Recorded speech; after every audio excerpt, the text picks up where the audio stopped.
अब हमारे पास में क्या आ रहा है, काव्यांश आ रहा है।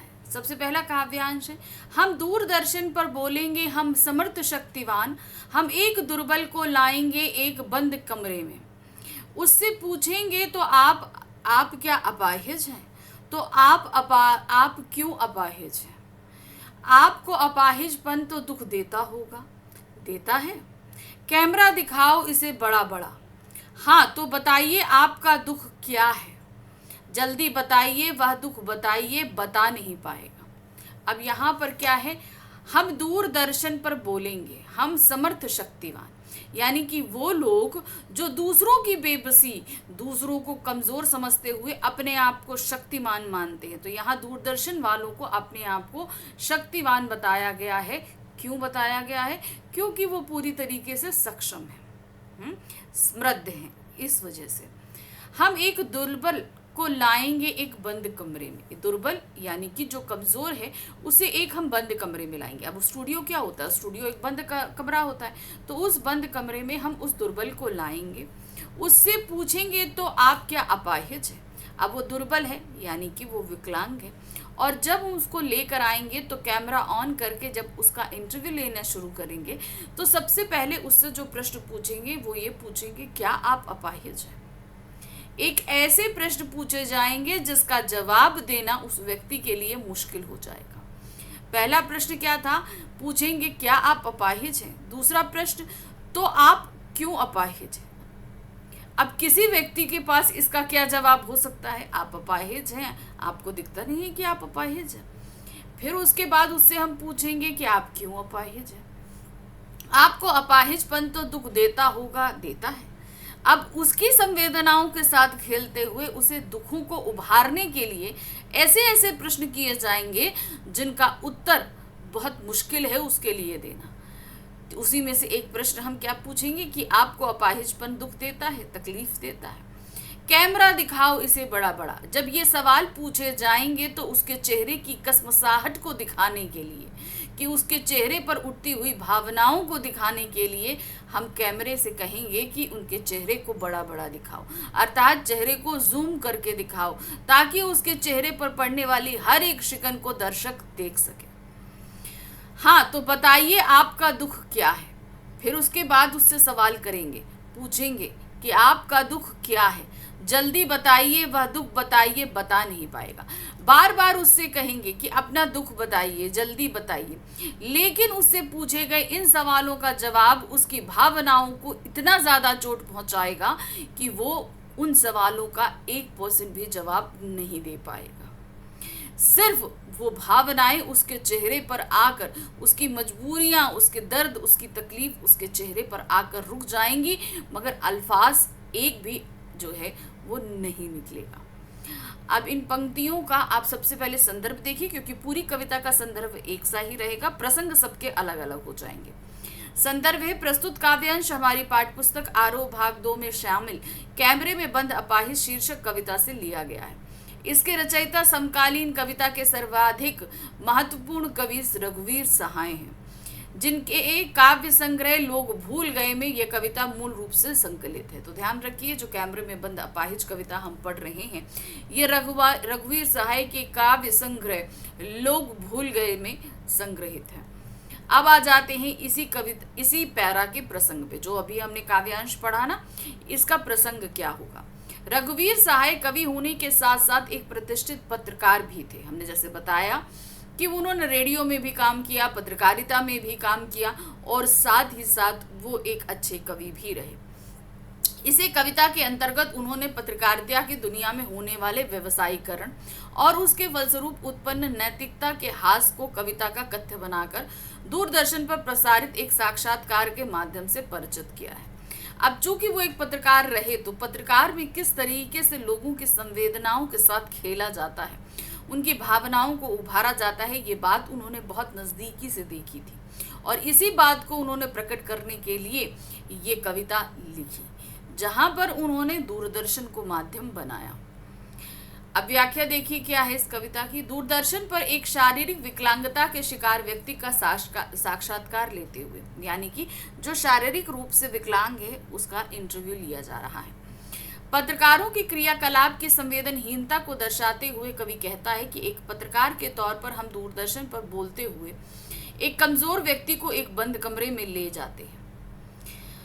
हम उस व्यक्ति से ज्यादा सामर्थ्यवान और शक्तिशाली हैं, क्योंकि भाई हम पैसे वाले भी हैं।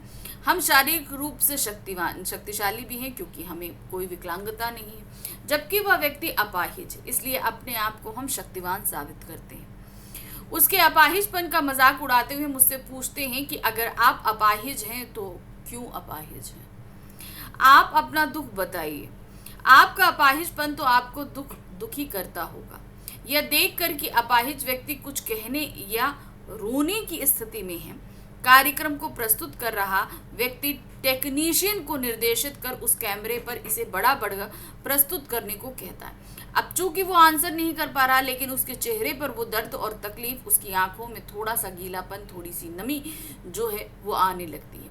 इसी पर जो है वो साक्षात्कारकर्ता जो है टेक्नीशियन से या कैमरामैन से बोलता है कि भाई इसे जूम करके दिखाओ, उनके चेहरे को बड़ा कर करके दिखाइए। एक अपाहिज व्यक्ति ही से उसकी विकलांगता पर प्रश्न करके उसके दुखों को कुरेदने के पीछे मूल उद्देश्य वास्तव में उस अपाहिज के प्रति सहानुभूति या हमदर्दी को व्यक्त करना नहीं है। अब आप उससे जो प्रश्न पूछ रहे हैं, ये उसकी हमदर्दी को नहीं व्यक्त किया जा रहा है। हम सिर्फ उसके दर्द को कमा रहे हैं, बल्कि उसके दुख का सार्वजनिक प्रदर्शन करके लोगों की करुणा एवं दया की भावनाओं को जागृत कर उनका व्यावसायिक लाभ उठाना है। तो सीधे से मतलब क्या है, जो दर्शक गण इसको देख रहे हैं उनकी भी भावनाओं को जागृत करना है, और जागृत करने से क्या होगा, इनको पैसा मिलेगा, व्यवसायीकरण होगा। फिर उसी तरह से संवेदनहीन प्रश्नों की श्रृंखला प्रारंभ हो जाती है, जैसे आपको क्या दुख है, आपका दुख कैसा है, जल्दी बताइए। कवि यहाँ व्यंग्यात्मक ढंग से यह इशारा कर देता है कि वह नहीं बता पाएगा। वास्तव में जो दुखी होता है वह जल्दी जल्दी अपने दुख को सही ढंग से व्यक्त नहीं कर पाता है। एक स्वाभाविक स्थिति है, जाहिर सी बात है, जो दुखी है उससे कहेंगे कि जब जल्दी जल्दी अपने दुख को बयां कर दो। Is it possible? भाई जिसको तकलीफ है वो जल्दबाजी में अपने दुख को बयां नहीं कर सकता है, उसको टाइम चाहिए होता है। लेकिन यहाँ तो कार्यक्रम के प्रस्तुतकर्ता का वास्तविक उद्देश्य अपने कार्यक्रम को व्यावसायिक दृष्टि से सफल एवं लोकप्रिय बनाना है, कि वो उसको सफल बनाना चाहता है। इस तरीके के सवाल वो इसीलिए पूछ रहा है। जो पहले से ही दुखी है उसे बार बार उसके दुख एवं अक्षमता की याद दिलाना अत्यंत कष्टदायक तथा अमानवीय है। इससे व्यावसायिकता बोध से प्रेरित होकर कुछ भी कर गुजरने वालों के सरोकार का पता चलता है। जो लोग अपना पैसा कमाने के लिए, धन कमाने के लिए किसी भी हद तक गुजर जाने के लिए तैयार होते हैं, ऐसे लोगों के बारे में इस कविता के माध्यम से कवि ने बताने का प्रयत्न किया है। चलिए आगे बढ़ते हैं। इन पंक्तियों का काव्य सौंदर्य देखिए। काव्यांश में दूरदर्शन वालों के माध्यम से कवि ने मीडिया कर्मियों की संवेदनहीन अमानवीय कार्यशैली का चित्रण किया है, कि उनकी जो पूछे गए प्रश्न होते हैं वो किसी भी तरीके से किसी को वो जो है मतलब उसके दर्द को दूर नहीं करते, उसके दर्द को बढ़ा देते हैं। कविता की भाषा सहज संप्रेषणीय, यानी कि कवि जो बात कहना चाहते हैं हम तक वो सुचारू रूप से पहुंच रही है, और कवि अपनी बात को स्पष्ट करने में सफल हुआ है। मिथ्य कथन का गुण भी भाषा में विद्यमान है, यानी कि जो चीजें कहीं ना कहीं छिपी होती हैं वो भी सुचारू रूप से बाहर निकल कर आएंगी। जैसे बोला गया ना, कैमरे को जूम करके दिखाओ, तो वो छिपी हुई चीजें होती हैं जो इशारों से होती हैं, उस बात को कविता में बहुत बखूबी ढंग से निकाल कर दिया गया है। भाषा में ही भी आदि अवयवों के प्रयोग द्वारा कवि ने अपने वर्णन को एक नई भंगिमा प्रदान की है। जैसे इंतजार करते हैं आप भी उसके रो पड़ने का, और बस थोड़ी सी कसर रह गई आदि। तो ऐसी कुछ चीजें हैं जो यहाँ पर बहुत ही ज्यादा उभर कर आती है। शैली व्यंग्य प्रधान है। काव्य में लक्षण शक्ति का उपयोग कवि ने किया है। कोष्टकों में कवि ने जो कथन लिखे हैं वे पूरे विवरण क्रम को एक नाटकीय पुट देते हैं। तो जिस क्रम से इन्होंने लाइनें लिखी हैं वो जैसे लग रहा है एक कविता नहीं, एक कोई नाटक प्रस्तुत किया गया है। ये चीज यहाँ पर पता चलती है। चलिए नेक्स्ट आ जाते हैं। यहाँ पर अगला काव्यांश क्या दिया है, सोचिए बताइए आपको अपाहिज होकर कैसा लगता है। क्या दिया है? सोचिए बताइए आपको अपाहिज होकर कैसा लगता है। कैसा यानी कैसा लगता है। हम खुद इशारे से बताएंगे क्या ऐसा? सोचिए बताइए, थोड़ी कोशिश करिए, ये अवसर खो देंगे। आप जानते हैं कि कार्यक्रम रोचक बनाने के वास्ते हम पूछ पूछ कर उसको रुला देंगे।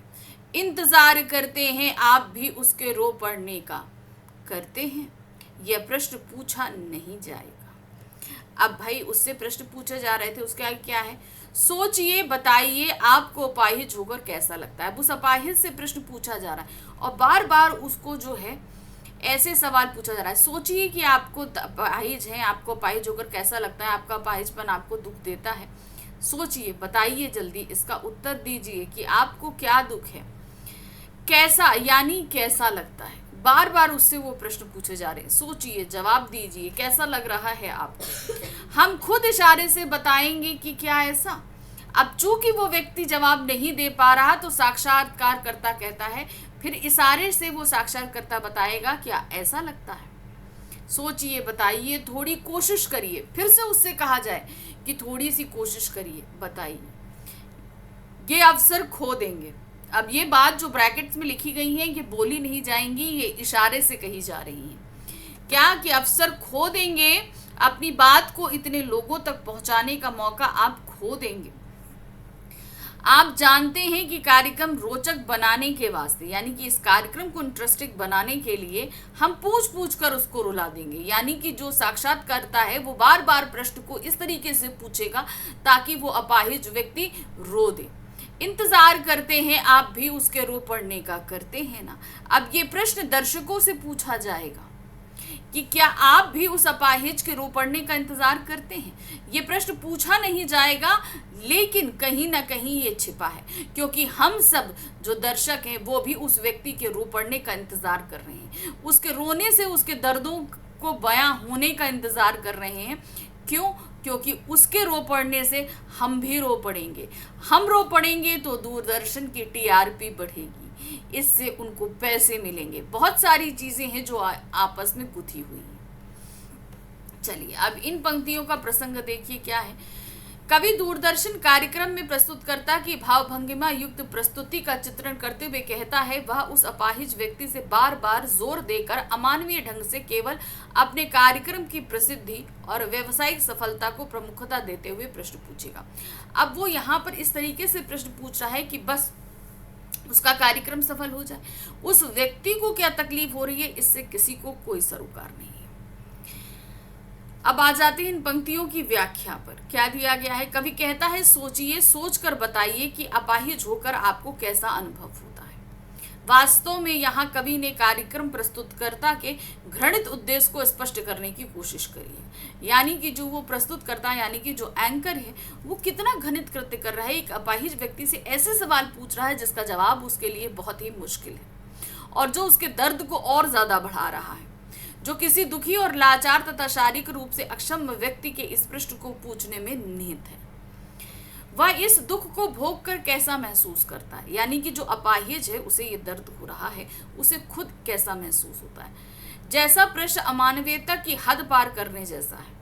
वस्तुतः जो दुखी है वह तो स्वयं ही इतना आहत होता है कि उसका कुछ ना बोल पाना स्वाभाविक है, कि वो कुछ नहीं बोल पाता है। जाहिर सी बात है, उसका तकलीफ इतनी है कि वो कुछ बोल नहीं पा रहा है। लेकिन इतना ही नहीं, व्यवसायिक सफलता के लिए आतुर कार्यक्रम प्रस्तुतकर्ता संवेदनशीलता को ताक पर रखकर स्वयं अपंगता को दिखाने वाले इशारे करके अपाहिज व्यक्ति को किसी तरह यह कहने के लिए मजबूर करता है कि वह दुखी है। अब चूंकि वो अपाहिज व्यक्ति बोल नहीं पा रहा तो वह एंकर क्या करेगा, वो खुद ऐसी एक्टिंग करेगा अपाहिज होने की ताकि वो सामने बैठा व्यक्ति उसकी बात को समझे और दूरदर्शन पे कहे। अब उसके द्वारा किए गए कृत्य वाकई ही अमानवीय है। प्रस्तुतकर्ता संवेदनशीलता को ताक पर रखकर स्वयं अपंगता को दिखाने वाले इशारे कर अपाहिज व्यक्ति को किसी तरह यह कहने पर मजबूर करेगा कि वह दुखी है, क्योंकि उसका अंतिम और एकमात्र उद्देश्य अपाहिज व्यक्ति के माध्यम से लोगों के अंदर करुणा एवं दया की भावना को कुरेद कर उसका व्यवसायिक लाभ उठाना है। तो यहाँ पर वो जो सामने अपाहिज व्यक्ति बैठा है ना, उसकी संवेदनाओं का उस प्रस्तुतकर्ता यानी उस एंकर से कोई मतलब नहीं है।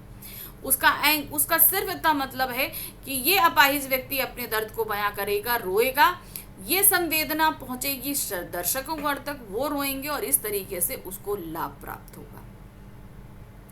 और कार्यक्रम को सफल बनाना, कार्यक्रम को प्रस्तुत करने वाला उसका अपाहिजपन को नाटकीय और हास्यपद बना देता है, यानी कि नाटकीय तो बना रहा है लेकिन साथ ही हास्यपद भी बना रहा है। इसके बाद वह दर्शकों को खुद अपने इशारों द्वारा ये बताना चाहता है कि दुख या क्षमता से ग्रस्त होने पर व्यक्ति की स्थिति कैसी हो जाती है। वह अपाहिज व्यक्ति से बार बार प्रश्न करके उसके अपाहिजपन का एहसास कराकर उसे बोलने और रोने पर मजबूर करते हुए कहता है कि अपंगता को दर्शाने और बताने का यह बेहतर मौका है, जो नहीं रोने पर अपाहिज व्यक्ति के हाथ से निकल जाएगा।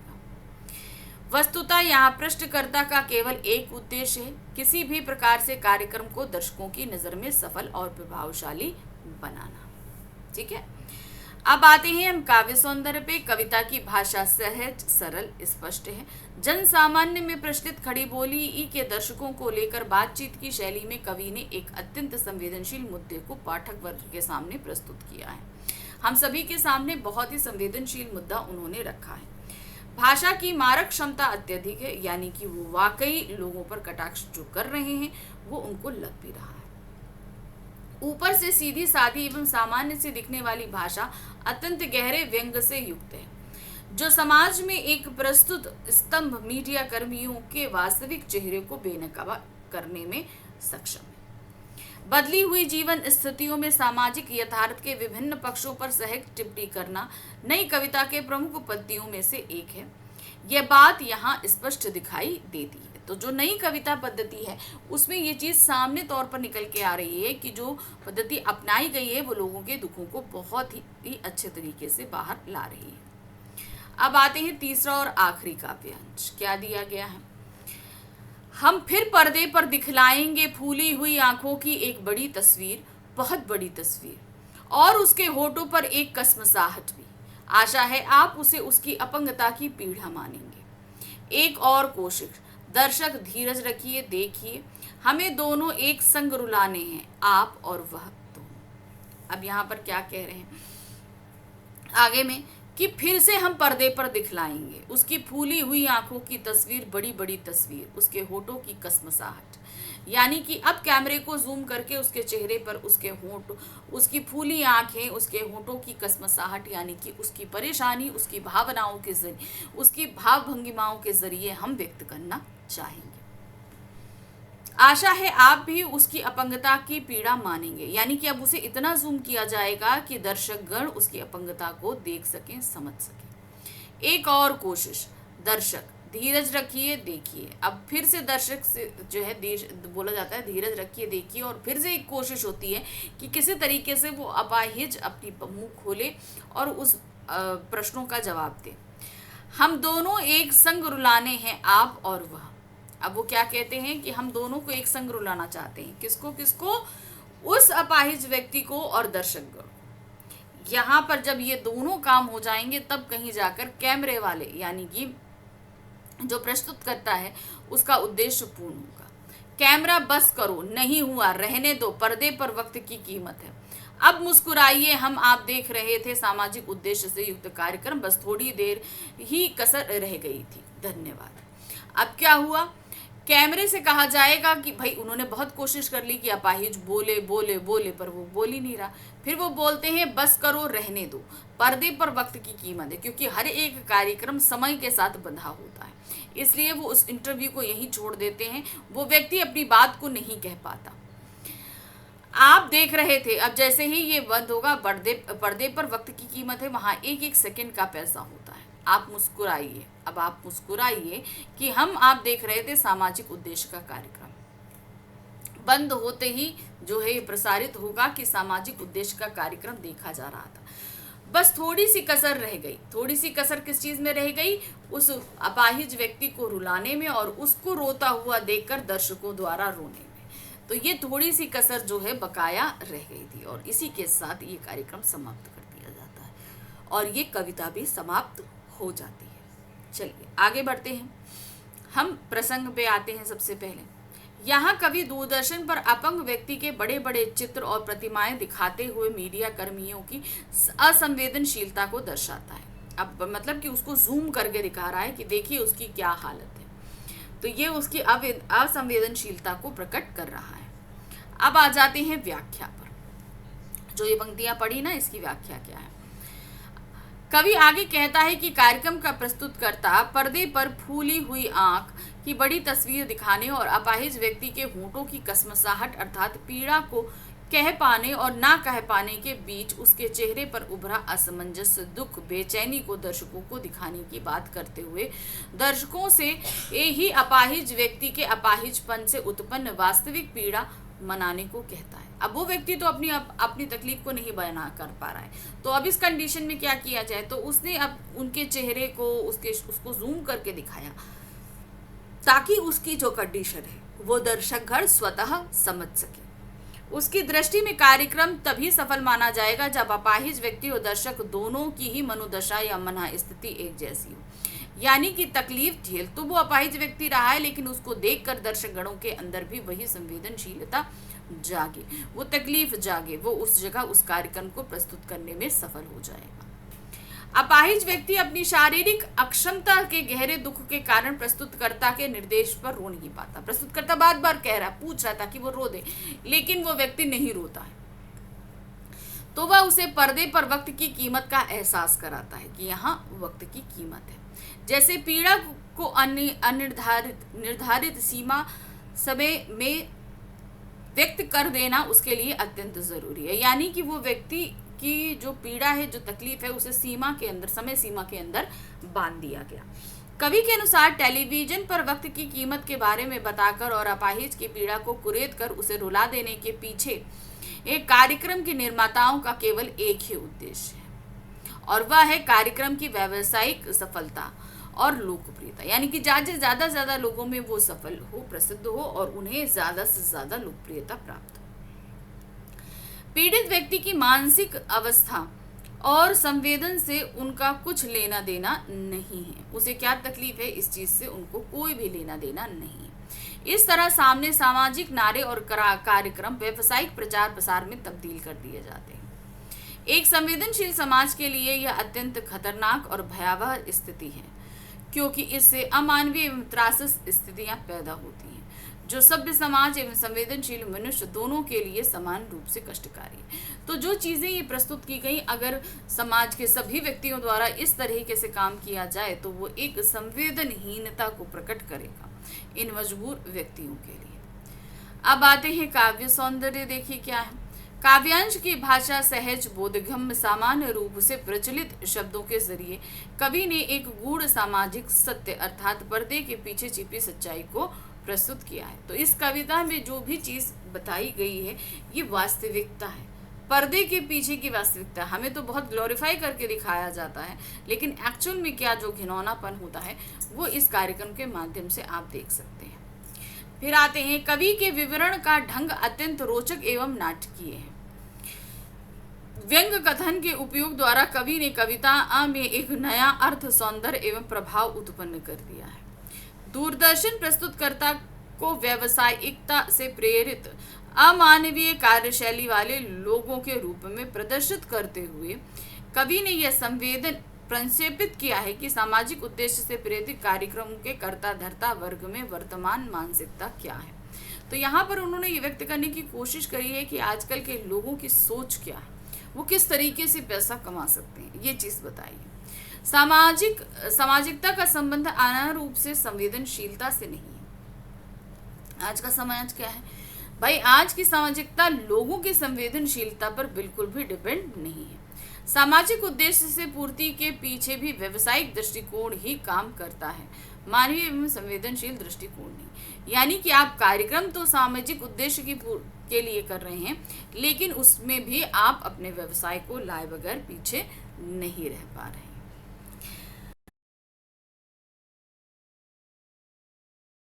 काव्यांश आधारित प्रश्नों को करेंगे। तो देखिए क्या है। निम्नलिखित काव्यांशों को ध्यानपूर्वक पढ़कर पूछे गए बहुविकल्पीय प्रश्नों के सर्वाधिक उपयुक्त विकल्प चुनिए। आपने ध्यान दिया होगा, ऊपर हमने लिखा है पद्यांश आधारित बहुविकल्पीय प्रश्न और यहाँ नीचे लिखा है काव्यांश, मतलब एक ही होता है। आप कंफ्यूज ना हो इसलिए मैंने आपके सामने ये दोनों ही चीजें रखी।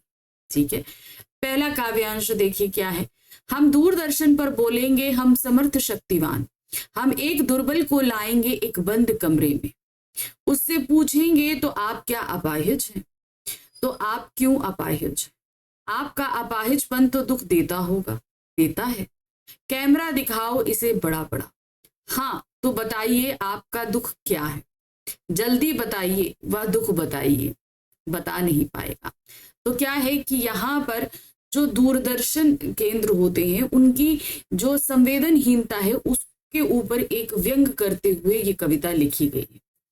इस कविता में सीधे तौर पर कहा गया है कि दूरदर्शन तात्पर्य यहाँ नहीं कि किसी एक पर्टिकुलर चैनल या समथिंग की तरफ इंडिकेट किया गया है, मतलब सीधे सीधे वो लोग जो कि दूसरों के दुखों को बेचकर पैसा कमाने की जो सोच रखते हैं उनके ऊपर सीधे कटाक्ष है इस कविता के माध्यम से। उन्होंने कहा है कि हम एक बंद कमरे में एक ऐसे अपाहिज व्यक्ति को लेकर आएंगे जो कि पूरी तरीके से कहीं ना कहीं डिसेबल हो। ठीक है, अब उसमें हम समर्थ शक्तिवान क्यों बताया गया है? क्योंकि हमारे सभी अंग सही हैं, हम पैसे वाले हैं, और दूसरा जिसको हम लेकर आएंगे वो गरीब है, वो कहीं ना कहीं डिसेबल है, तो हम उससे पूछेंगे आपका दुख है क्या है। अब किसी व्यक्ति से अगर हम पूछेंगे क्या आप अपाहिज हैं, आपका दुख क्या है, तो जाहिर सी बात है कि सामने वाला व्यक्ति उसको बता नहीं सकता है, कैसे बता पाएगा। तो वही चीज यहाँ पर आपके सामने काव्यांश में रखी गई है। अब इस पर आधारित प्रश्न देखिए, पहला क्या है। हम दूरदर्शन पर बोलेंगे हम समर्थ शक्तिवान, पंक्ति के माध्यम से क्या अभिव्यक्त किया गया है। इस पंक्ति, ये जो हम दूरदर्शन पर बोलेंगे हम समर्थ शक्तिवान, इस पंक्ति के माध्यम से कवि क्या कहना चाहते हैं। ऑप्शंस देखिए, मीडिया कर्मियों के अहंकार भाव को, मीडिया कर्मियों के संवेदन शून्यता को, मीडिया कर्मियों की संवेदनशीलता को, या मीडिया कर्मियों के बढ़ते प्रभाव। तो देखिए इसमें दो चीजें आपको आ रहे हैं, जो मेरे हिसाब से हैं वो दो आंसर सही आ रहे हैं, पहला और दूसरा, लेकिन इसमें भी हमें एक में ही आंसर लगाना है, तो हम कैसे लगाएंगे। देखिए, हम दूरदर्शन पर बोलेंगे हम समर्थ शक्तिवान, तो आप समर्थ तब अपने आप को साबित कर रहे हैं जब दूसरे व्यक्ति को आप नीचा, असमर्थ साबित कर रहे हैं, वो भी एक अपाहिज व्यक्ति को। तो इस तरीके से यहाँ पर मीडिया कर्मियों की संवेदन शून्यता का हमें पता चलता है। वैसे अगर हम सिर्फ इस पंक्ति को देखें तो यहाँ पे तो ये आंसर आता है मीडिया कर्मियों के अहंकार भाव पे, लेकिन हमें क्या है, हमें पूरे काव्यांश के हिसाब से इस पंक्ति के भाव को निकालना है, तो हम यहाँ पर उनकी संवेदन शून्यता को बताएं। ठीक है, आगे बढ़ते हैं। प्रस्तुत पद्यांश का उद्देश्य क्या है। मीडिया कर्मियों की संवेदनशीलता को, शून्यता को दर्शाना, मीडिया कर्मियों की संवेदनशीलता को दर्शाना, मीडिया के सामाजिक उत्तरदायित्व को दर्शाना, मीडिया की बढ़ती व्यावसायिकता को दर्शाना। तो अब ये पूरा पद्यांश ले या हम पूरी कविता ही ले लें, इसका सिर्फ एक उद्देश्य है, वो है मीडिया कर्मियों की संवेदन शून्यता को दर्शाना, कि किस तरीके से उनके अंदर कोई भी भाव नहीं रहता है। तीसरा प्रश्न है, मीडिया कर्मी द्वारा अपाहिज व्यक्ति से पूछे गए प्रश्नों का क्या प्रभाव पड़ता है। अगर मीडिया कर्मी जो है वो अपाहिज व्यक्ति से प्रश्न पूछ रहा है तो उसका उस व्यक्ति पर क्या प्रभाव पड़ रहा है। उसकी पीड़ा को और अधिक बढ़ा देते हैं, उसे दुख में सांत्वना देते हैं, उसे निशब्द कर देते हैं, उसे चुप करा देते हैं। तो सही जो आएगा वो क्या है, उसकी पीड़ा को और अधिक बढ़ा देते हैं। एक दुर्बल को टीवी के पर्दे पर दिखाकर मीडिया कर्मी क्या करना चाहते हैं। अगर एक दुर्बल व्यक्ति है उसे क्या कर रहे हैं, वो दिखा रहे हैं किस पे, क्या कहते हैं, पर्दे पर, टीवी के पर्दे पर। तो वो क्या करना चाहते हैं, अपने व्यवसायिक उद्देश्य की पूर्ति कर रहे हैं, यानी कि अपने बिजनेस में जो उनका उद्देश्य है पैसा कमाना, वो उसके लिए कार्य कर रहे हैं। सामाजिक उत्तरदायित्व की पूर्ति कर रहे हैं, समाज के प्रति उनकी रिस्पॉन्सिबिलिटीज को वो पूरा कर रहे हैं कि ऐसे व्यक्ति के दुख को वो सबके सामने ला रहे हैं। अपाहिज व्यक्ति की पीड़ा को जन जन तक पहुंचाना, अपाहिज व्यक्ति की पीड़ा को सरकार तक पहुंचाना। तो यहाँ पर एक दुर्बल व्यक्ति को टीवी के पर्दे पर दिखाकर मीडिया कर्मी जिस तरह की भाषा, जिस तरह के प्रश्नों का इस्तेमाल कर रहे हैं, उससे सिर्फ एक ही उद्देश्य प्रकट हो रहा है, वो है अपने व्यवसायिक उद्देश्य की पूर्ति। क्योंकि वो उन्होंने जो कविता आपने पढ़ी है उसमें ये चीज साफ तौर से जाहिर हो रही है कि वो कह रहे हैं ना, पर्दे पर वक्त की कीमत है, ये चीज उन्होंने बताई है ना, तो ये वही वक्त की कीमत को बता रहा है कि मतलब वो पैसे को ही बल दे रहे हैं। नेक्स्ट आते हैं, प्रश्नकर्ता कैमरे वाले प्रश्नकर्ता कैमरे वाले से कैमरा बड़ा करके दिखाने के लिए क्यों कहता, वो क्यों कह रहा है कि भाई कैमरा बड़ा करके दिखाओ, ऐसा उसने क्यों कहा। बड़ा करके दिखाने का तात्पर्य होता है कि कहीं पर हम जूम करते हैं ना उसको, अपाहिज व्यक्ति के हाव भाव को स्पष्ट रूप से दिखाने के लिए, अपाहिज व्यक्ति के दुख के साथ समाज को जोड़ने के लिए, अपाहिज व्यक्ति के दुख से अपने कार्यक्रम को लोकप्रिय बनाने के लिए, या अपाहिज व्यक्ति के साथ सच्ची सहानुभूति प्रकट करने। तो यहाँ पर प्रश्नकर्ता कैमरे से कैमरा बड़ा करके इसलिए दिखाने को कह रहा है क्योंकि अपाहिज व्यक्ति के दुख को अपने कार्यक्रम को लोकप्रिय बनाना चाहता है कि भैया दुख दिखेगा तो लोगों के पास ज्यादा दुख आएगा, तो इनसे इनका कार्यक्रम बहुत ज्यादा फेमस होगा, उनको पब्लिसिटी मिलेगी। अब हम आगे दूसरे काव्यांश पे, क्या दिया है, हम दूरदर्शन पर बोलेंगे हम समर्थ शक्तिवान हैं, हम एक दुर्बल को लाएंगे एक बंद कमरे में, उससे पूछेंगे तो आप क्या अपाहिज हैं, तो आप क्यों अपाहिज हैं, आपका अपाहिजपन तो दुख देता होगा, देता है, कैमरा दिखाओ इसे बड़ा बड़ा, हाँ तो बताइए आपका दुख क्या है, जल्दी बताइए वह दुख बताइए बता नहीं पाए। तो ये सेम वही काव्यांश है जो हमने पढ़ा था, लेकिन इसमें क्वेश्चंस आपके सामने चेंज हो जाएंगे। देखिए क्या है, पद्यांश में हम किसको संबोधित करता है, ठीक है ना, हम क्या दूरदर्शन पर हम दिखाएं, वो हम शब्द किसकी तरफ इंडिकेशन कर रहा है, कविता के कवि के लिए, दूरदर्शन के कार्यक्रम के संचालक के लिए, कार्यक्रम के संचालक के लिए, दूरदर्शन के संचालक के लिए। तो ये जो हम शब्द आ रहा है वो है दूरदर्शन के कार्यक्रम के संचालक के लिए, यानी कि जो एंकर है उसकी तरफ ये इंडिकेशन कर रहा है। पद्यांश में बंद कमरे में किससे प्रश्न करने की बात की जा रही है, किससे बात करी जा रही है, एक अपाहिज व्यक्ति से या एक असमर्थ व्यक्ति से, इस तरीके से बताएंगे। देखिए क्या, कवि से, संचालक से, अपाहिज व्यक्ति से या दुखी व्यक्ति से, तो सही क्या है, अपाहिज व्यक्ति से। अपाहिज व्यक्ति से कौन से प्रश्न पूछे गए हैं, प्रश्न क्या है, क्या वह अपाहिज है, वह क्यों अपाहिज है, उसका अपाहिजपन उसे दुख देता होगा, उपरोक्त सभी, तो उससे ये तीनों ही प्रश्न पूछे गए हैं, तो हम क्या करेंगे, चौथे पे आंसर लगा देंगे। नेक्स्ट आते हैं, बड़ा बड़ा में कौन सा अलंकार है। अब यहाँ पर ध्यान दीजिएगा, जहां पर एक ही शब्द दो बार आता है, अलंकार आप सभी ने पढ़े हैं, क्लास 12th में है तो आप सभी 9th 10th में अलंकार को पढ़ चुके हैं। तो बड़ा बड़ा शब्द जो है वो क्या है, एक ही शब्द है, दो बार आ रहा है और दोनों बार उसका अर्थ सेम है। बस ये है कि पंक्ति के प्रभाव को बढ़ाने के लिए उन्होंने एक ही शब्द को दो बार इस्तेमाल किया है। तो सीधे सीधे यहाँ पर कौन सा अलंकार आएगा, पुनरुक्ति प्रकाश अलंकार, ठीक है। नेक्स्ट आते हैं, पद्यांश में किस पर व्यंग किया गया, ये पूरा पद्यांश में किस पर व्यंग है, अपाहिज व्यक्ति पर, दूरदर्शन के संचालक पर, मीडिया पर, कवि पर। तो ये किस पर इंडिकेशन किया जा रहा है, ये है आपका मीडिया पर किया गया है, यानी कि सिर्फ ये एक दूरदर्शन केंद्र की बात नहीं है, आप मीडिया में किसी भी वे पर चले जाओ, वहां पर कहीं ना कहीं किसी के दुख से फायदा उठाने की बात करी जाती है, तो ये सीधे सीधे उन पर कटाक्ष किया गया है। तीसरा काव्यांश, सोचिए बताइए आपको अपाहिज होकर कैसा लगता है, कैसा यानी कैसा लगता है, हम खुद इशारे से बताएंगे कि क्या ऐसा, सोचिए बताइए थोड़ी कोशिश करिए, यह अवसर खो देंगे, आप जानते हैं कि कार्यक्रम रोचक बनाने के वास्ते हम पूछ पूछ कर उसको रुला देंगे, इंतजार करते हैं आप भी उसके रूप बढ़ने का, करते हैं, यह प्रश्न पूछा नहीं जाएगा। तो अब देखिए ये जो आई है ना पंक्तियां, ये सीधे सीधे क्या बता रही है कि उससे और तरीके से प्रश्न पूछा, बार बार उसको प्रोवोक किया जाएगा कि नहीं भैया बताओ तुमको क्या दुख है, क्या तकलीफ है, सोचिए जल्दी से बताइए। और बार बार उससे हम इसलिए जल्दी जल्दी पूछ रहे हैं क्योंकि भाई कार्यक्रम एक लिमिटेड टाइम पीरियड के लिए होता है, उसको हम ज्यादा लंबे टाइम के लिए नहीं खींच सकते, तो वो लिमिटेड टाइम पीरियड के लिए है, तो वही कह रहे हैं कि भाई जल्दी आप बताइए क्या बात है, आप अगर एक बार नहीं बता पाएंगे तो फिर आप दुख बताने का अवसर खोल देंगे, मतलब आपको एक फिर दोबारा इस प्लेटफॉर्म पे आकर अपनी दुख तकलीफ को बताने, अपनी समस्या को बताने का मौका आपको नहीं मिल पाएगा। और हम बार बार उससे प्रश्न इसलिए पूछ रहे हैं, हम का मतलब यहाँ पर दूरदर्शन कर्मियों से प्रश्न इसलिए पूछा जा रहा है ताकि वो व्यक्ति रोक दे, और कहीं ना कहीं जो दर्शक गण है जो इस कार्यक्रम को देख रहे हैं वो भी उस व्यक्ति के रो देने का इंतजार कर रहे हैं, ये प्रश्न पूछा नहीं जाएगा, क्योंकि बहुत सारी चीजें ऐसी होती है कि अंडरस्टूड होती है। तो ये बात अंडरस्टूड है कि कहीं ना कहीं हम भी इंतजार कर रहे हैं, यानी कि दर्शक भी जो है वो भी इंतजार कर रहे हैं कि किसी तरीके से वो अपाहिज व्यक्ति रो दे।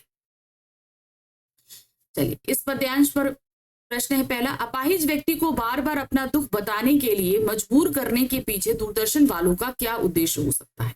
अब बार बार उससे प्रश्न पूछ रहे हैं, उसके दुख को और ज्यादा बढ़ाने की कोशिश करें कि बस वो व्यक्ति किसी तरीके से रो दे, है ना। तो ऐसा क्यों किया जा रहा है? रीजन देखिए क्या है। अपाहिज के प्रति संवेदनशीलता होना, अपाहिज की स्थिति में सुधार हेतु प्रयास करना, अपने कार्यक्रम को व्यवसायिक रूप से सफल बनाना, या उपरोक्त सभी।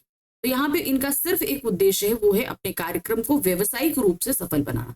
व्यवसायिक रूप से सफल बनाने का तात्पर्य यहाँ है कि इनकी टीआरपी बढ़ेगी, पब्लिसिटी होगी, ज्यादा से ज्यादा इनका ये कार्यक्रम देखा जाएगा, टीआरपी बढ़ेगी तो इनको पैसा आएगा। तो ये इनका व्यवसायिक उद्देश्य। किसी के दुख का प्रदर्शन करके कार्यक्रम को रोचक बनाना क्या है? अब किसी के दुख को हम पैसा कमाने का जरिया बना ले तो क्या होगा? समय की मांग, मानवता के विरुद्ध है, अनिंदनीय कार्य है, या दुख की अभिव्यक्ति है। तो आप यहाँ पर देखेंगे कि ये आज के समय में अगर देखा जाए तो ये सारे ऑप्शंस अपने आप में सही है, लेकिन इसमें से हमको बेस्ट का निकालना है, वो है आपका मानवता के विरुद्ध ये काम है। हम पूछ पूछ कर रुला देंगे, पंक्ति में कौन सा भाव निहित है? भाव कौन सा है? इसके पीछे फीलिंग्स क्या है? क्रूरता, सामाजिक न्याय, मानवीय करुणा, दुख एवं संवेदनशीलता। अब इसके पीछे सीधे से एक ही बात है कि क्रूरता है। किसी के दुख को तुम इतना ज्यादा पूछ के क्यों उभारो कि बेचारा एकदम दुख से विचलित हो जाए, है ना। यह अवसर खो देंगे, पंक्ति में किस भाव के खोने की बात की जा रही है? कौन सा भाव है जिसे खो देने की बात की गई? अपंगता को दर्शाने और बताने का अवसर, बात को प्रभावशाली ढंग से प्रस्तुत करने का अवसर, कैमरे के सामने आने का अवसर, धन कमाने का अवसर। तो यहाँ पर ये दिया ना, आप अवसर खो देंगे। ये किस चीज का अवसर खो रहे हैं? वो है अपंगता दर्शाने और बताने का, यानी कि आप जो डिसेबल हैं इस बात को बताने का जो अवसर है वो आप खो देंगे। काव्यांश में दूरदर्शन कर्मियों की किस मनोवृत्ति को दर्शाया गया है? जाहिर सी बात है, संवेदन शून्यता को दर्शाया गया है। देखिए क्या है, संवेदनशीलता, संवेदनहीनता, सामाजिकता, या पर दुख कातरता, यानी पर दुख कातरता, यानी कि दूसरे के दुख में दुखी होना। यहाँ पर सीधे सीधे है वो है संवेदनहीनता। इन लोगों के अंदर संवेदना नाम की चीज नहीं। चलिए, अब हम आ जाते हैं चौथे काव्यांश पे। फिर हम पर्दे पर दिखलाएंगे फूली हुई आंख की एक बड़ी तस्वीर, बहुत बड़ी तस्वीर, और उसके होंठों पर एक कसमसाहट भी। आशा है आप उसे उसकी अपंगता की पीड़ा मानेंगे। एक और कोशिश, दर्शक धीरज रखिए, देखिए हमें दोनों को एक संग रुलाना है, आप और वह दोनों। कैमरा बस करो, नहीं हुआ रहने दो, पर्दे पर वक्त की कीमत है, अब मुस्कुराएंगे। अब इन आखिरी पंक्तियों में क्या कह रहे हैं कि हम अब वो व्यक्ति अपनी बात कह तो पा नहीं रहा है, लेकिन कहीं ना कहीं उसकी आंखों में उसकी तकलीफ है, उसके होंठों की कसमसाहट में उसकी तकलीफ है। तो अब जब वो अपनी बात नहीं कह पा रहा है, तो अब जो साक्षात्कार ले रहा व्यक्ति है, संचालक है, अब वो झुल्ला चुका है, क्योंकि अब वो व्यक्ति बोल नहीं रहा है अपने दुख को बताने। वो कहता है कि अब जूम करो, उसकी आंखों पे जूम करो, उसके होंठों की कसमसाहट पर जूम करो, ताकि दर्शक उसकी पीड़ा को इसी से समझ जाए कि भाई इस व्यक्ति में कितना ज्यादा तकलीफ है। बस उससे समझ जाएंगे तो दोनों फटाफट रो देंगे, दर्शक भी और जो है वो अपाहिज व्यक्ति भी। यही हमारा काम। अब इतना में भी वो नहीं रो रहा है तो अब एंड हो चुका। वो कहते हैं बस करो, अब पर्दे पर वक्त की कीमत है, यानी कि पर्दे पर हर एक चीज एक टाइम लिमिट के अंदर दिखाई जाती है, उसके बाद उस चीज को रोक दिया जाता है, क्योंकि भाई यहाँ मिनट टू मिनट पैसा मिलता है, तो वो उस चीज को रोक देते हैं। अब कीमत है कि हम मुस्कुराएंगे। अब खत्म। अब कौन मुस्कुरा रहा है? जो साक्षात्कार ले रहे थे। अब इस पर प्रश्न देखिए क्या है। होठों की कसमसाहट क्या अभिव्यक्त करती है? क्या चीज बता रही है? मन की प्रसन्नता को, असमर्थता को, सहजता को, गंभीरता को। तो जो होठों की कसमसाहट है वो उस व्यक्ति की असमर्थता को दिखा रहा है कि भाई एक तो वो अपाहिज, दूसरा उस पे इतने प्रश्न, इतना दुख, जिस जगह वो कुछ कर भी नहीं पा रहा, तो वो उसकी असमर्थता को प्रकट करती है। नेक्स्ट आते हैं, कार्यक्रम का प्रस्तुतकर्ता पर्दे पर क्या दिखाने की बात करता है? क्या दिखाने की बात कर रहा है? फूली हुई बड़ी आंख, अपाहिज व्यक्ति के होठों की पीड़ा, अपाहिज व्यक्ति का दुख दर्द या उपरोक्त सभी। तो एक तरीके से वो सभी कुछ दिखाना चाह रहा है, तो हम यहाँ क्या लगाएंगे? उपरोक्त सभी। नेक्स्ट आते हैं, प्रस्तुतकर्ता की दृष्टि में कार्यक्रम सफल कब माना जाएगा? वो जो प्रस्तुतकर्ता यानी कि जो एंकर है उसके दृष्टि में ये कार्यक्रम कब जो है सफल हो जाता है? जब अपाहिज व्यक्ति का दुख व्यक्त होगा, जब दर्शक उसे तदात्मक का कर लेंगे यानी कि अपने आप में आत्मसात कर लेंगे, यानी कि उस व्यक्ति के दुख को अपने दुख में मिला लेंगे, जब अपाहिज व्यक्ति और दर्शक की मनः स्थिति एक जैसी होगी, जब प्रस्तुतकर्ता स्वयं अपाहिज के दर्द को समझेगा। तो यहाँ पर प्रस्तुतकर्ता की दृष्टि में कार्यक्रम कब सफल बनेगा? जब अपाहिज व्यक्ति और दर्शक की मनः स्थिति एक जैसी होगी। मनः स्थिति जब एक जैसी होगी तभी क्या होगा? दोनों रोएंगे और उसी दृष्टि में कार्यक्रम सफल माना जाएगा। तो हम लगाएंगे नंबर 3। नेक्स्ट आते हैं, अपाहिज की स्थिति का चित्रण करने वाले कार्यक्रम निर्माता का उद्देश्य क्या होता है? अब ये जो अपाहिज की स्थिति यानी कि जो एंकर है उसके हिसाब से एक जो कार्यक्रम बन रहा है इसका उद्देश्य क्या है? पीड़ित व्यक्ति को न्याय दिलाना, दुखी व पीड़ित व्यक्ति की व्यथा का वर्णन करना, कार्यक्रम की व्यावसायिक सफलता और लोकप्रियता, संवेदनहीन समाज का चित्रण। तो यहाँ पर उस व्यक्ति का सिर्फ एक टारगेट है, इस कार्यक्रम को व्यावसायिक रूप से सफल और लोकप्रिय बनाना। तो सही है क्या है? नंबर 3। हम दोनों एक संग रुलाने हैं, या हमें दोनों एक संग रुलाने हैं। पंक्ति में दोनों शब्द किन के लिए इस्तेमाल? जाहिर सी बात है दर्शक और वो अपाहिज व्यक्ति। कवि और अपाहिज व्यक्ति, अपाहिज व्यक्ति और दर्शक, दर्शक और कवि, प्रस्तुतकर्ता और अपाहिज व्यक्ति। तो यहाँ पर वो दोनों शब्द जो है वो अपाहिज व्यक्ति और दर्शक के लिए प्रयोग किया गया है। चलिए अब यहाँ पर अभी तक हमने 4 गद्यांश देखे और इस 4 गद्यांश में हमने पूरी कविता को अपना कंप्लीट कर लिया। लेकिन मैं आपसे ये कहूंगी कि देखिए क्वेश्चन एक पैराग्राफ में बहुत सारे बन सकते हैं, तो जरूरी नहीं कि जो हम क्वेश्चंस लेकर आए हैं वही। पंक्तियों को अच्छे से समझिए। जब आप एक बार पंक्तियों को अच्छे से समझ लेंगे तो क्वेश्चन किसी भी तरीके से पूछे जाएं ये आपके लिए मायने नहीं रखेगा, क्योंकि आपने अगर पंक्तियां अच्छे से पढ़ी हैं तो क्वेश्चन कुछ भी हो जवाब आपको पता हो। ठीक है, चलिए तो पंक्तियां हमने पढ़ ली, उन पे आधारित प्रश्न कर लिए। अब हम संपूर्ण आधारित कुछ प्रश्नों को करेंगे। ठीक है, देखिए क्या है।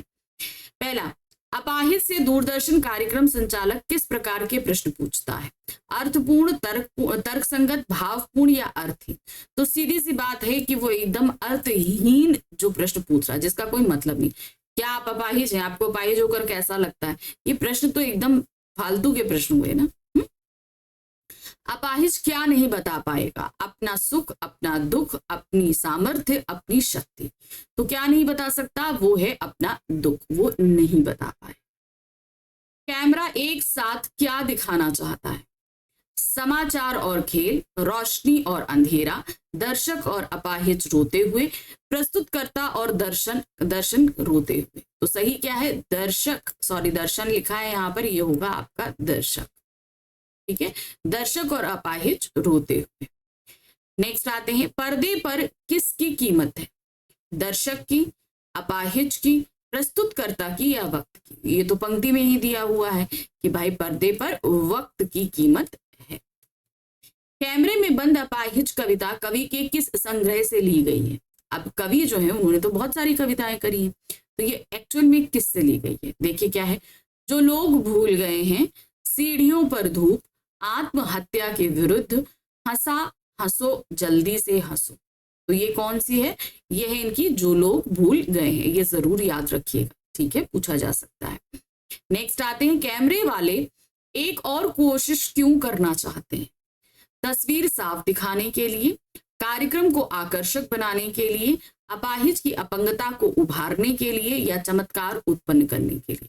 जाहिर सी बात है कि वो एक कोशिश इसलिए करना चाह रहे हैं कि अपाहिज की अपंगता उभर कर आए, यानी कि वो व्यक्ति खुद किसी तरीके से अपनी अपंगता को व्यक्त करे, इसीलिए वो बार बार कोशिश कर रहे थे। कैमरे में बंद अपाहिज किस छंद में रचित कविता है? देखिए, कवित है, चौपाई है, मुक्त है या दोहा? ये सीधी सी बात है, आप देखेंगे किसी तरह के तुकांत नहीं मिल रहे हैं, इसलिए ये मुक्त छंद की कविता है। नेक्स्ट आते हैं, दूरदर्शन पर किस उद्देश्य से युक्त कार्यक्रम दिखाया जा रहा है? किस युक्त से कार्यक्रम दिखाया जा रहा था? धार्मिक, वैज्ञानिक, मनोवैज्ञानिक या सामाजिक। तो ये कार्यक्रम क्या था? सामाजिक चेतना से युक्त। तो यहाँ पर हम लिखेंगे सामाजिक। नेक्स्ट आते हैं, संचालक को अपाहिज को रुलाने का प्रयास क्यों बंद कर दिया? अब क्या रीजन था कि वो बार बार तो रुलाने का प्रयास कर रहा था, लेकिन एक मौके पे आकर वो उसको रुलाने का प्रयास बंद कर देता है। इसका कारण क्या था? धन खत्म होने के कारण, समय खत्म होने के कारण, रोमांच खत्म होने के कारण, लोकप्रियता खत्म होने। तो क्या कारण था भाई? वो कार्यक्रम एक लिमिटेड टाइम के लिए था, तो वो समय खत्म हो गया, इसलिए वो प्रयास बंद कर देता है। तो क्या है? समय खत्म होने के कारण। प्रश्न संख्या 10 है, कार्यक्रम का संचालक क्यों चाहता है कि अपाहिज व्यक्ति रोए और अपना दुख लोगों के सामने प्रकट करे? क्यों चाहता है वो? अपने कार्यक्रम को रोचक बनाने के लिए, अपने कार्यक्रम को लोकप्रिय बनाने के लिए, अपने कार्यक्रम से व्यवसायिक लाभ के लिए, या उपरोक्त सभी। तो आप यहाँ पर देखिए, ये चीज जो है, ये सारी चीजें सही है भाई। वो रोचक भी बनाना चाहता है, लोकप्रिय भी बनाना चाहता है, और व्यवसायिक लाभ भी कमाना चाहता है। तो सही क्या लगाएंगे? उपरोक्त सभी। उनको ध्यान से देखिए, ठीक है। शुरू कर रहे हैं। पहला प्रश्न है, मीडिया के अमानवीय व्यवहार को एक उदाहरण देकर समझाइए। अब ये कविता पूरी तरीके से एक अमानवीय व्यवहार ही है मीडिया द्वारा। एक अपाहिज व्यक्ति को लाकर आपने स्टूडियो में बैठा दिया और आप उनसे इंटरव्यू कर रहे हो कि भाई आप अपंग हो, आपको अपंग होने में कैसा लगता है, आप अपंग होकर आपको क्या परेशानी होती है। तो इस तरीके के आंसर, एक तरीके क्वेश्चन जो है, उससे एक तरीके से अमानवीय व्यवहार ही उसके दर्द और दुख को और ज्यादा बढ़ाने की कोशिश है, जो कि बहुत ही गलत है ना। मीडिया के अमानवीय व्यवहार का अंदाजा यहीं से लगाया जा सकता है कि कार्यक्रम का संचालक उस अपाहिज व्यक्ति से कहता है कि इशारा करके उसे बताएगा कि उसे अपने आप को दर्शकों के सामने कैसे दिखाना है। भाई, एक अपाहिज व्यक्ति को तुमने स्टूडियो में लाकर रख दिया और तुम वहां पर इशारा करके उस व्यक्ति से कह रहे हो कि तुम अपने दर्शकों को अपने को कैसे प्रेजेंट करोगे, कि वह अपाहिज होकर आखिर कैसा महसूस करता है। अगर कोई व्यक्ति अपाहिज है तो वो कैसा महसूस कर रहा है, वो कैसे बयां करेगा। संचालक अपाहिज व्यक्ति को उत्तर देने के लिए तरह तरह से उकसाता है। भाई, तुम किसी तरीके से उत्तर दो, इसके लिए वो उन्हें क्या कर रहा है? बहुत तरह तरह से उकसा रहा है कि नहीं भाई, कैसा, ऐसे प्रश्न पूछ रहा है ताकि वो अपने दर्द को, तकलीफ को एकदम बयां करना शुरू कर दे। संचालक चाहता है कि वह अपाहिज व्यक्ति कैमरे के सामने वैसा ही व्यवहार करके दिखाए जैसा उसने उससे कहा था। अब जब जैसे वो व्यक्ति वहां लाया गया, ठीक है, तो उसको ब्रीफिंग दी जाती है कि तुम इस तरीके से बोलोगे, तुम इस तरीके से रिएक्ट करोगे। अब संचालक क्या कह रहा है कि तुमको बैठा तो दिया कैमरे के सामने, मगर तुम्हें रिएक्ट वैसे करना है जैसे मैंने कहा था। जैसा तुम महसूस कर रहे हो वैसा रिएक्ट नहीं करना है, जैसे मैंने कहा है वैसे करना है, ताकि उसके दर्शक अपनी दिलचस्पी उसके साथ बनाए रखें, यानी कि लोग उसके साथ जुड़े रहे। अब उसका कार्यक्रम सफल व रोचक बन सके, जिससे उसे अधिक व्यावसायिक लाभ हो। तो अब यहाँ पर अगर आप किसी व्यक्ति का साक्षात्कार ले रहे हो तो उसे अपनी तरह से अपनी भावनाओं को बताने का हक होना चाहिए। लेकिन यहाँ पर आप अपाहिज व्यक्ति को और ज्यादा दयनीय स्थिति में ला रहे हो, जो उसकी वास्तविक पोजीशन है वो नहीं ला रहे हो, उसे और ज्यादा दयनीय स्थिति में ला रहे हो, ताकि आपकी जो है कार्यक्रम में ज्यादा से ज्यादा लोग जुड़े, प्रसिद्धि हो आपके कार्यक्रम की, और आपकी टीआरपी बढ़े और आपको पैसा मिले, जो कि एक गलत तरीका है, अमानवीय व्यवहार। उस व्यक्ति की लाचारी से आप पैसा कमाना चाह रहे हो, उसकी लाचारी का आप मजाक उड़ा रहे हो, तो ये एक अमानवीय व्यवहार ही है ना। चलिए नेक्स्ट क्वेश्चन आते हैं, पर्दे पर वक्त की कीमत है, पंक्ति से क्या आशय। अब एक ही पंक्ति दी गई है, पर्दे पर वक्त की कीमत है, यानी कि जो पर्दा, जो कार्यक्रम दिखाया जा रहा है वो चलचित्र का पर्दा है, उस पे एक एक मिनट का पैसा होता है, ठीक है। देखिए क्या है, पर्दे पर वक्त की कीमत है, पंक्ति से आशय यह है कि पर्दे पर जो कार्यक्रम दिखाए जाते हैं उनका समय पहले ही निर्धारित होता है। यानी कि क्या है, आपको पता है कि भाई ये कार्यक्रम 45 मिनट ही दिखाया जाएगा, बस इतना ही, इससे ज्यादा हम नहीं बढ़ सकते। और कविता में संचालक भी यह बताने की कोशिश कर रहा है कि दूरदर्शन पर किसी कार्यक्रम को दिखाना समय की दृष्टि से कितना महंगा पड़ता है, ठीक है, क्योंकि मैंने बताया ना, एक एक समय की कीमत होती है और हर समय के लिए, हर कार्यक्रम के लिए एक समयावधि होती है। क्योंकि दूरदर्शन व कार्यक्रम संचालक को किसी के हित या पीड़ा से कोई मतलब नहीं होता। वे अपने कार्यक्रम को कम से कम समय में लोकप्रिय बनाकर अधिक से अधिक पैसा कमाना चाहते हैं। तो यहाँ पर क्या होता है भाई, आपको तकलीफ आपको बयां करनी है, आपको इतने मिनट का समय दिया है, इतने मिनट के समय के अंदर आप अपनी तकलीफ, अब वो व्यक्ति अगर सहज नहीं है तो उतने समय में वो अपनी तकलीफ नहीं बयां कर पाएगा ना। तो यहाँ पर क्या वो बताया जा रहा है कि आपको एक समय अवधि में बांट दिया जाता है, आप अपनी तकलीफ बता पाओ ना बता पाओ कोई मतलब नहीं, हमें तो इतने समय में अपना कार्यक्रम खत्म करना है। और वो पीछे से सिर्फ उस व्यक्ति को इसीलिए फोर्स करते हैं कि बताओ बताओ बताओ, क्योंकि इतने समय के बाद वो कार्यक्रम खत्म हो जाएगा, फिर वो उस चीज को बयां नहीं कर पाए। तो इसीलिए कहा गया पर्दे पर वक्त की कीमत है। कविता में छुपी क्रूरता का चित्रण कीजिए। अब देखिए क्या है, जो उसके अंदर क्रूरता छिपी हुई है, किस तरीके से उसके दर्द को पोंछा जा रहा है, मतलब उसको बार बार तकलीफ पहुंचाई जा रही है, वो इस कविता की क्रूरता है। कवि ने इस कविता के माध्यम से मीडिया का करुणा के मुखौटे में छिपी क्रूरता को दिखाने का प्रयास किया है। मीडिया किस तरह व्यावसायिक लाभ के लिए कमजोर लोगों के साथ अमानवीय व्यवहार करती है, यह कविता में एक अपाहिज व्यक्ति के साक्षात्कार के जरिए दिखाया जा रहा है कि जो लोग बहुत कमजोर होते हैं, अपाहिज होते हैं, किस तरीके से मीडिया उनका मजाक उड़ा रही है। कार्यक्रम के संचालक द्वारा झूठी सहानुभूति दिखाकर अपाहिज व्यक्ति से तरह तरह के बहुत से बेतुके प्रश्न पूछकर उस अपाहिज व्यक्ति को रुलाने का प्रयास किया जा रहा है। ऐसे प्रश्न पूछे जा रहे हैं ताकि वो व्यक्ति रो दे। अब देखिए, हम अगर किसी को रुलाने का प्रयास कर रहे हैं तो हम क्रूर हुए कि नहीं हुए? रोता व्यक्ति कब है? जब उसे दर्द होती है, तकलीफ होती है। अगर हम किसी व्यक्ति को जानकर तकलीफ दें तो ये तो बहुत गलत है ना। और उसके अपाहिजपन का मजाक उड़ाया जाता है, उसे रोने पर मजबूर करने की कोशिश करना, वह भी सिर्फ इसलिए ताकि उसके दुख दर्द व तकलीफ को दिखाकर सहानुभूति प्राप्त कर अधिक से अधिक पैसा कमाया जा सके। यह क्रूरता की चरम सीमा नहीं है तो क्या है? बात सही है। आप किसी के दर्द या तकलीफ को किस लिए उभार रहे हो? ताकि आप ज्यादा से ज्यादा पैसा कमा सको।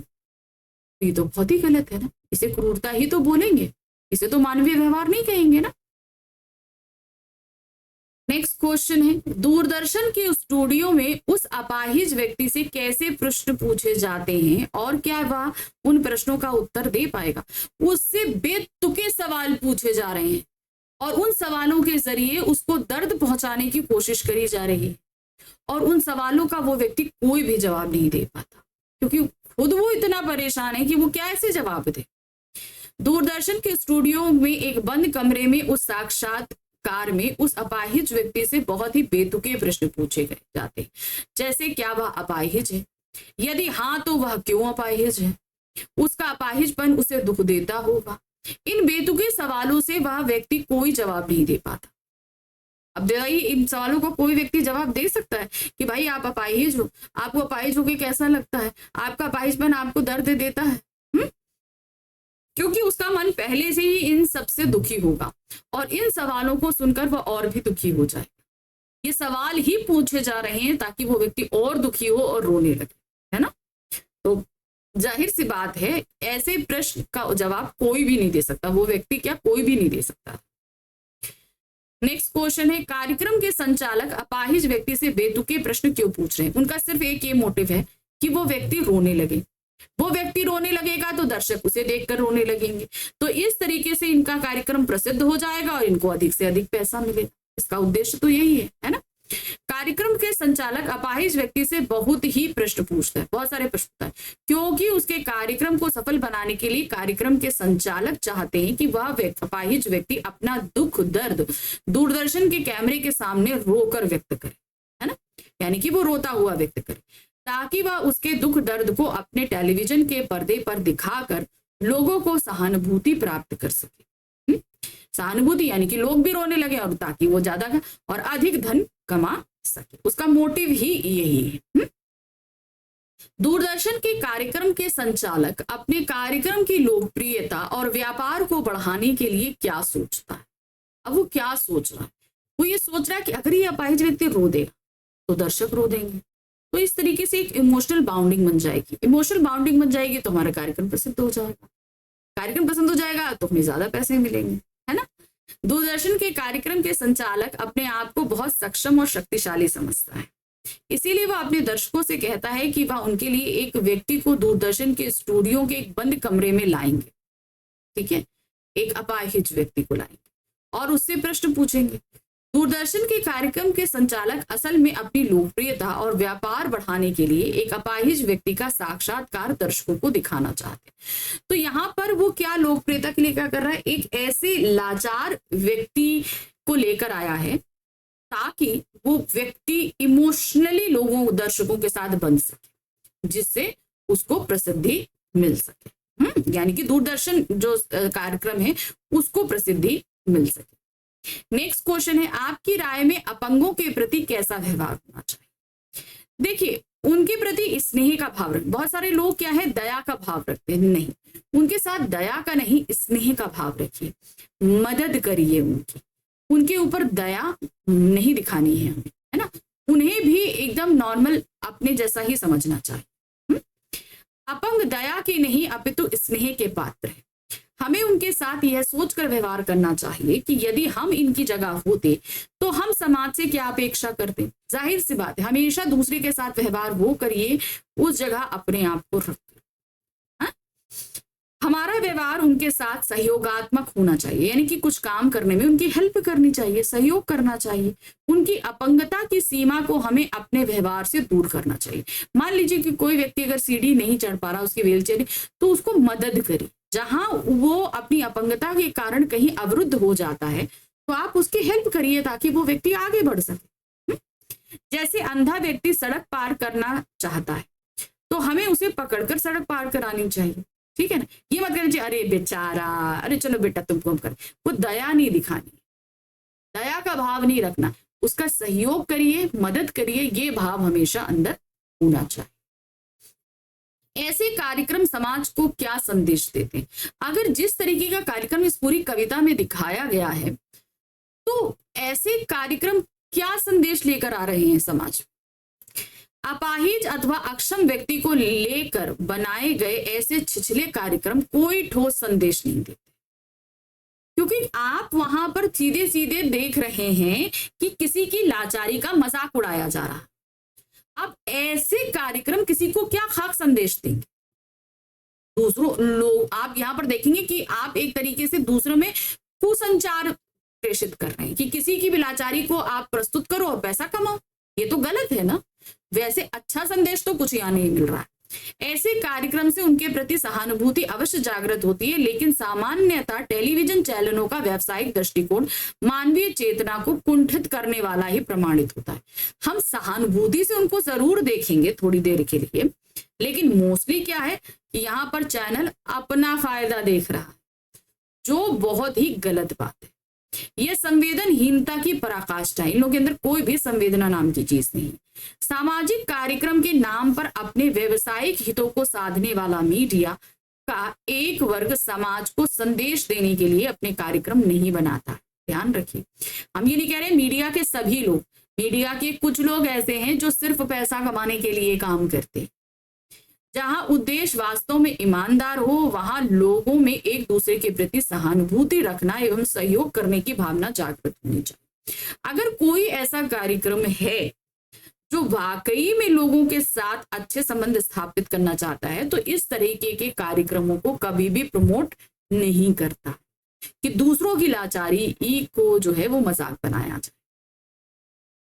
कैमरे में बंद अपाहिज कविता में कवि ने करुणा के माध्यम से क्रूरता का चित्रण स्पष्ट किया है। स्पष्ट कीजिए, यहां पर इन्होंने इस पूरी कविता में दूरदर्शन वालों की क्रूरता को दिखाया है, ठीक है, लेकिन ये पूरी कविता पढ़ने के बाद हमारे अंदर करुणा ज्यादा जागती है।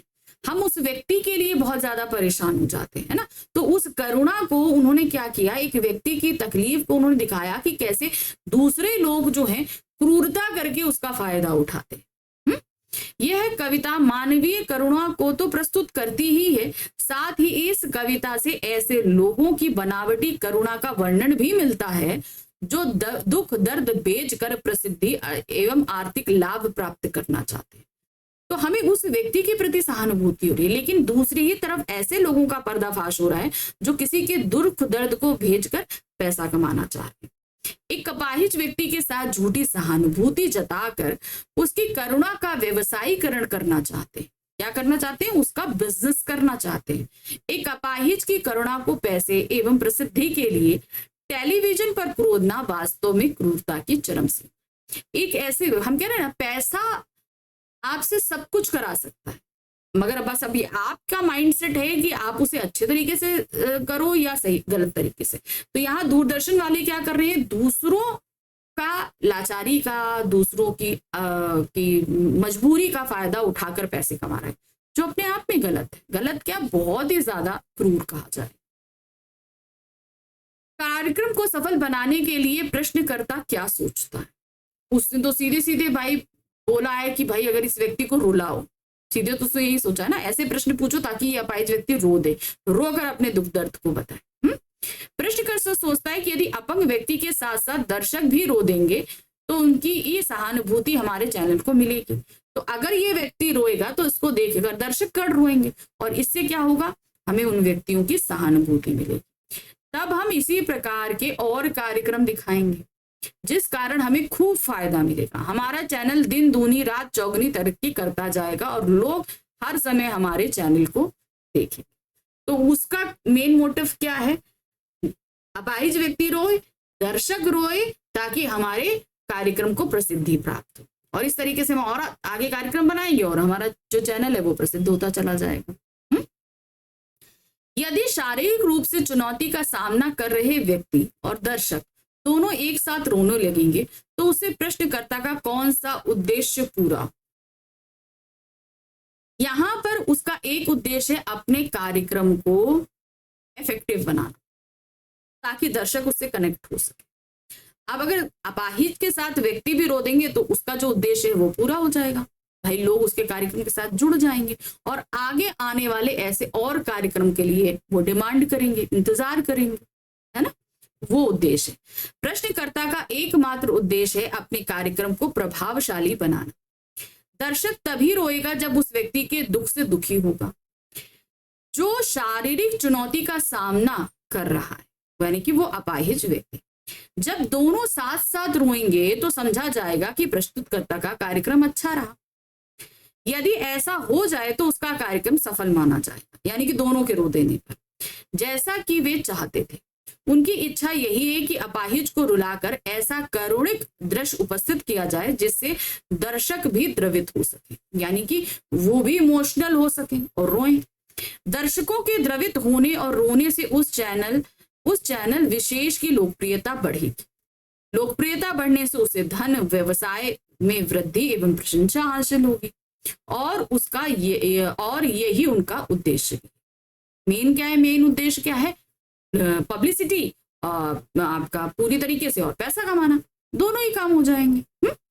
उनका यह भी उद्देश्य पूरा हो जाएगा कि हमने सामाजिक कार्यक्रम दिखाया है, सामाजिक उद्देश्य का कार्यक्रम, भाई हमने समाज के उद्देश्य का कार्यक्रम दिखाया, हमने धन भी कमाया, लोकप्रियता भी पाई, सब कुछ कर लिया।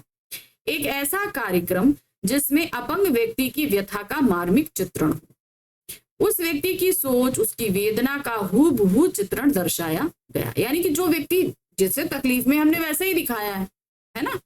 तो इस वजह से हमारे चैनल को प्रसिद्धि प्राप्त हो जाएगी। नेक्स्ट क्वेश्चन है, कैमरे में बंद अपाहिज कविता को क्या संवेदनहीन कहा जा सकता है? तर्क के आधार पर अपने मत प्रस्तुत कीजिए।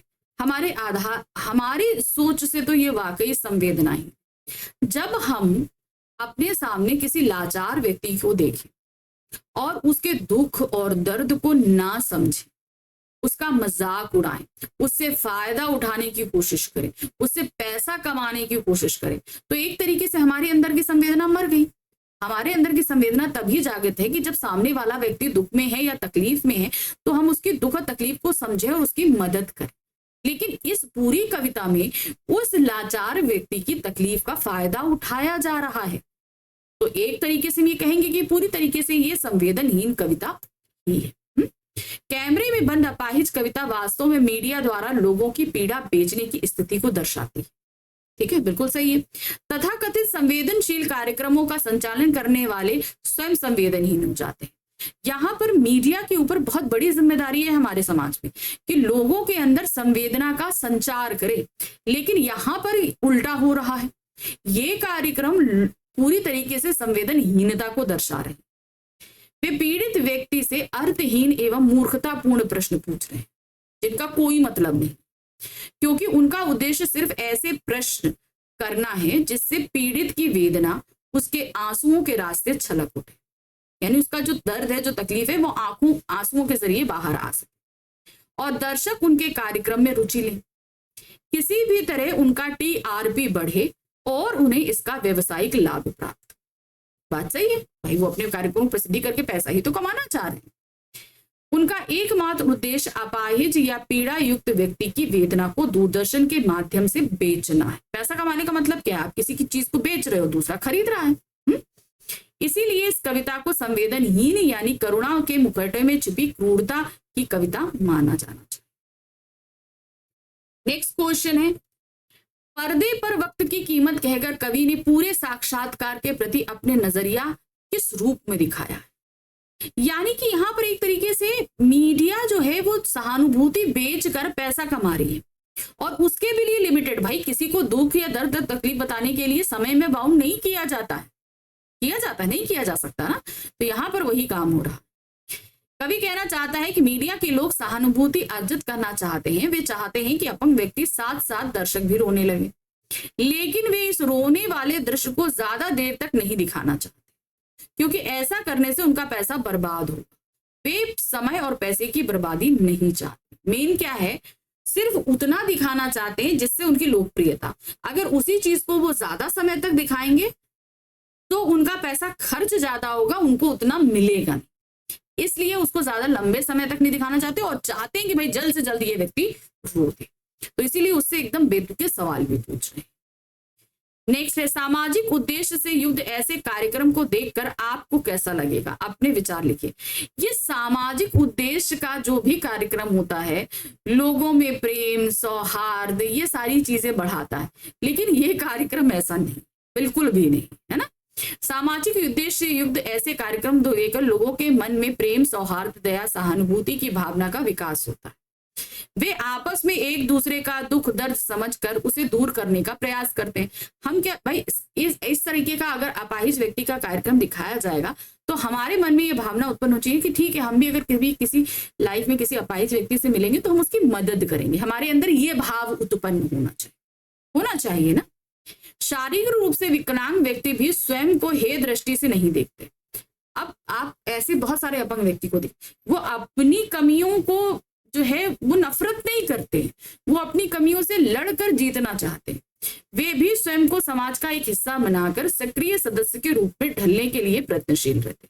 तो सामाजिक उद्देश्य का जो कार्यक्रम एक्चुअल में होता है वो हमारे अंदर प्रेम, सौहार्द पैदा करता है, हमें इस बात के लिए इंकरेज करता है कि हम अगर भविष्य में किसी ऐसे व्यक्ति से मिले तो हम उसको सहयोग की भावना दें, उसकी मदद करें।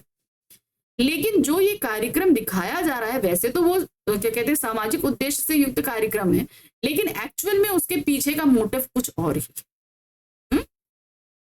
नेक्स्ट क्वेश्चन है, कैमरे में बंद अपाहिज कविता के व्यंग पर टिप्पणी कीजिए। अब ये पूरी कविता दूरदर्शन वालों के ऊपर व्यंग है, ऐसा व्यंग जो लोग पैसा कमाने के लिए किसी की भी तकलीफ को बेचने के लिए तैयार रहते हैं। वो किसी भी तरीके से प्रसिद्धि पाना चाहते हैं, पैसा कमाना चाहते हैं, तो ऐसे लोगों के ऊपर सीधे सीधे ये व्यंग और कटाक्ष किया गया है इस कविता के माध्यम से। इस व्यंग्यात्मक कविता के माध्यम से कवि ये बताना चाहता है कि मीडिया वाले समर्थ तथा सशक्त होते हैं, यानी कि उनके अंदर ये पावर होता है कि हम अपने तरीके से चीजों को बदलकर दर्शकों को, दुनिया को दिखा सकते हैं। इसलिए वो अपने आप को समर्थ शक्तिवान कहते हैं। वे किसी की भी करुणा को खरीद बेच सकते हैं। वे ऐसे व्यक्तियों को समाज के सामने लाकर सहानुभूति बटोरना चाहते हैं जो कमजोर और असक्त हैं, यानी कि वो अपने लिए सहानुभूति बटोर रहे हैं ऐसे व्यक्तियों को लाकर। इससे उनकी लोकप्रियता और आमदनी दोनों में वृद्धि होती है। इस कविता के माध्यम से कवि मीडिया के व्यवसायिक दृष्टिकोण एवं समाज के हाशिए पर खड़े लोगों के प्रति उनकी छिछली मनोवृत्ति को स्पष्ट करता है। यानी कि वो समाज के जो बेसिक मूल्य हैं, परोपकारिता, मनुष्यता, प्रेम, स्नेह, सौहार्द, उन सभी को इन्होंने ताक पर रख दिया और जो है इस तरीके के प्रोग्राम दिखा रहे हैं। समाज में मौजूद सफेद पोष वर्ग की मानसिकता की पहचान कराने में यह कविता पूरी तरह सक्षम, जो अपने आप को तो बड़ा जो है वो समाज सेवा सोफिस्टिकेटेड कहते हैं, लेकिन ऐसे होते हैं उनकी असलियत, ऐसे लोगों पर पूरी तरीके से ये कविता कटाक्ष। तो देखिए यहाँ पर हमने करीबन 15 क्वेश्चन आपको इस कविता पर दिए, आपको हर तरीके से समझाने की कोशिश करी कि भाई शॉर्ट क्वेश्चंस भी आ रहे हैं, लॉन्ग क्वेश्चंस भी आ रहे हैं, आपको किस तरीके से इन्हें प्रिपेयर करना है। तो इसी तरीके से इन्हें प्रिपेयर करिएगा, ठीक है। हर चैप्टर में मैं इसी तरीके से क्वेश्चन लेकर आऊंगी ताकि आपको बहुत अच्छे से सभी चीजें समझा सकूं, ठीक है। चलिए मिलते हैं अगली बार हम फिर से एक नए अध्याय के साथ में, लेकिन उसे पढ़कर अच्छे से रखिएगा, क्योंकि जितना आप पढ़ लोगे ना उतना आसान होगा आपके लिए चीजों को समझना, ठीक है। तो अगली जो कविता है वो अपने आप में बहुत ही छोटी है और बहुत ही आसान है। अब उसमें हम देखेंगे कि क्वेश्चन कैसे बन रहे हैं। कविता कौन सी है? उषा। तो उसको आप पढ़कर रखिएगा और हम लेकर आएंगे नेक्स्ट टाइम इसके क्वेश्चंस। लेकिन तब तक फटाफट चैनल को सब्सक्राइब कीजिए, लाइक कीजिए, शेयर कीजिए। कोई भी क्वेरी है, कुछ भी है, बेधड़क आप कमेंट्स कर सकते हो, ठीक है। मैं टाइम मिलते ही सारे कमेंट्स पढ़ती हूँ और उनके जवाब भी दे